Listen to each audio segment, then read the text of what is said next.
सदगुरु, जब लोग कहते हैं कि वो प्रेम में हैं, उन्हें लगता है कि ये बिना शर्त प्रेम है, मगर फिर भी अधिकांश मामलों में वो असफल रहता है, उससे खुशी नहीं मिलती। तो सदगुरु, बिना शर्त प्रेम वास्तव में कब संभव है? देखिए, प्रेम शब्द का मतलब है आपको प्रेम का अनुभव अपने भीतर भावनाओं की कुछ मिठास के रूप में होता है। या तो इस व्यक्ति को देखकर या उसे देखकर या उसे देखकर, हम नहीं जानते कि कौन आपके अंदर इस चीज को प्रेरित करता है। इससे कोई फर्क नहीं पड़ता कि इसमें आपकी मदद किसने की, मगर मुख्य रूप से ये आपके अंदर हुआ है ना। ये सिर्फ आपके भीतर हुआ या ये हवा में मौजूद था? मैं इस बात को साफ करने की कोशिश कर रहा हूं। दोनों जगह हुआ। वाकई वो हवा में था? नहीं, ये सिर्फ आपके भीतर हुआ। शायद आपके भीतर जो हो रहा था वो इतना उल्लास से भरा था कि आपने उसे हर जगह देखा। आप प्रेम में हैं, इसलिए आपको लगा कि फूल आपके लिए खिले, पक्षी आपके लिए गा रहे हैं, बादल आपके लिए तैर रहे हैं। ठीक है, मैं सारा रोमांस खत्म नहीं करना चाहता, ठीक है, मगर असल में ये आपके भीतर हो रहा है। ये बहुत अच्छा है कि आप भावना की ऐसी मिठास का अनुभव कर रहे हैं जो किसी ने प्रेरित की है।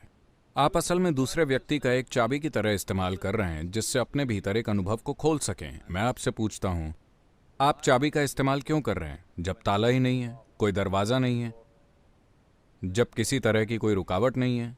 बात बस ये है कि आप धक्के से शुरू होने वाली मशीन है। क्या आप जानते हैं धक्के से शुरू होने वाली मशीन क्या होती है? अगर 25 साल पहले आपके पास एम्बेसडर होती तो आप उसे हमेशा इस तरह एक ढलान पर खड़ी करते, क्योंकि सुबह 2 लोगों को धक्का लगाना पड़ता था। अगर आप उसे इस तरह पार्क करेंगे तो कोई नहीं आएगा, आपका परिवार घर से बाहर नहीं निकलेगा। अगर वो इस तरह है तो कोई आकर धक्का देगा।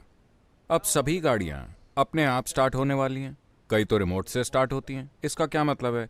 तकनीकी विकास। आप तकनीकी संस्थान हैं, ठीक है। मैं पूछ रहा हूं, क्या आप अपनी तकनीक को इस तरह अपग्रेड करना चाहेंगे कि आप सेल्फ स्टार्ट पर आ जाएं? आप सुबह उठें तो आप खुशी, प्यार और उल्लास से अपने आप छलक रहे हो, आपको किसी और की प्रेरणा की जरूरत ना हो। क्या आप एक सेल्फ स्टार्ट मशीन बनना चाहेंगे? Then you must come to me. फिर आपको मेरे पास आना चाहिए। अभी जो लोग हवा में प्यार देख रहे हैं वो अपनी जगह ठीक है, आपको उन्हें कुछ बताने की जरूरत नहीं है। आप कहिए ठीक है, ठीक है, मगर यह बहुत जरूरी है कि आप एक सेल्फ स्टार्ट मशीन बने, वरना कुछ समय बाद After some time, आप दूसरे इंसान से खुशी निचोड़ने की कोशिश करने लगेंगे। तभी ये प्रेम संबंध मुश्किल और भयंकर हो जाते हैं, क्योंकि आप दूसरे व्यक्ति से खुशी निचोड़ने की कोशिश करते हैं। नहीं, जीवन ऐसा होना चाहिए। when it comes to joy, when it comes to love, when it comes to exuberance of life, you must be the source of this, isn't it? कि जब खुशी की बात हो, प्रेम की बात हो, जीवन के उल्लास की बात हो, उसका स्रोत आपको होना चाहिए। बाकी चीजें जीवन में साझा की जाती हैं। किसी रिश्ते का हिस्सा बनने के 2 तरीके हैं। पहला है कि आप किसी से कुछ निचोड़ना चाहते हैं, दूसरा तरीका है कि आप किसी से कुछ साझा करना चाहते हैं। ये 2 तरीके हैं। अगर आप साझा करने निकले हैं तो आपका जीवन अच्छा होगा, अगर आप निचोड़ने निकले हैं तो उनके नल बंद कर देने पर सब कुछ भयंकर और बुरा हो जाएगा। आपने ऐसे लोगों को देखा होगा जो सोचते थे कि वो जबरदस्त प्रेमी हैं। ऐसे कई लोगों के लिए स्थितियां कितनी बुरी हो जाती हैं, इसलिए नहीं कि उनमें कुछ गलत है, बस इसलिए क्योंकि आपने गलत कदम से शुरुआत की, ये सोचते हुए कि ये इंसान मेरी खुशी का स्रोत है। नहीं नहीं नहीं, खुशी या दुख, उसका स्रोत आपके अंदर है ना? वो खुशी हो या दुख, स्रोत आपके ही भीतर है। तय आपको करना है। अगर आप एक खुश मिजाज इंसान हैं तो वो भी आपके साथ रहना चाहेंगे। अगर आप दुखी हैं तो वो कुछ समय तक आपको झेलेंगे। क्या मैं एक चुटकुला सुनाऊं, आपको चलेगा? एक दिन शंकरन पिल्लई What happened? शाम को एक पार्क में टहल रहा था। सूर्यास्त का समय था। उसने देखा कि पत्थर की एक बेंच पर एक सुंदर सी युवती बैठी हुई है। Stone bench. आप पार्क की बेंच जानते हैं? वो भी जाकर उसी बेंच पर बैठ गया। कुछ समय बाद वो थोड़ा पास खिसक गया, वो थोड़ा दूर खिसक गई, वो कुछ मिनट रुककर फिर से थोड़ा पास खिसक आया, वो थोड़ा और खिसक गई। फिर से वो पास खिसका। अब लड़की के लिए खिसकने की जगह नहीं थी क्योंकि वो बेंच के सिरे पर थी। उसने उसे धक्का दिया। तब वो 2 मिनट रुका, सिर्फ इसलिए कि सूरज सही एंगल पर आ जाए। फिर वो घुटनों पर बैठकर बोला, मैं तुमसे प्यार करता हूं। मैं तुमसे इस तरह प्यार करता हूं जिस तरह मैंने जीवन में किसी से नहीं किया। आप जानते हैं, औरतें प्यार के लिए बेवकूफ बन जाती हैं। और सूर्यास्त हो रहा था। अगर दोपहर होती तो वो एक भी बात पर भरोसा न करती।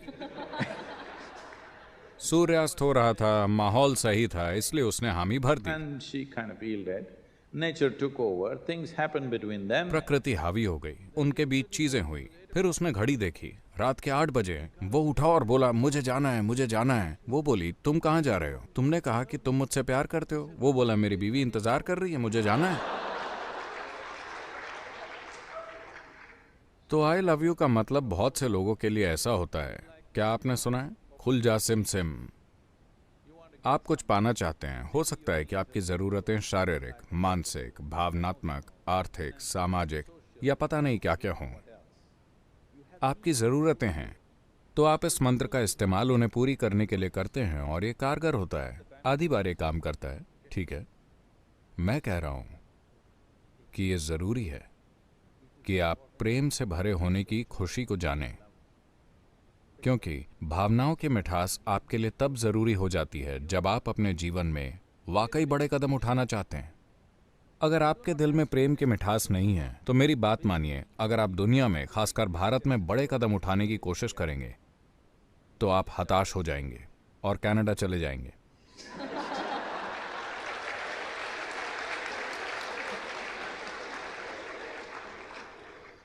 कनाडा में आपको सिर्फ मूस मिलेंगे, देश के ज्यादातर हिस्से में तो ठीक है।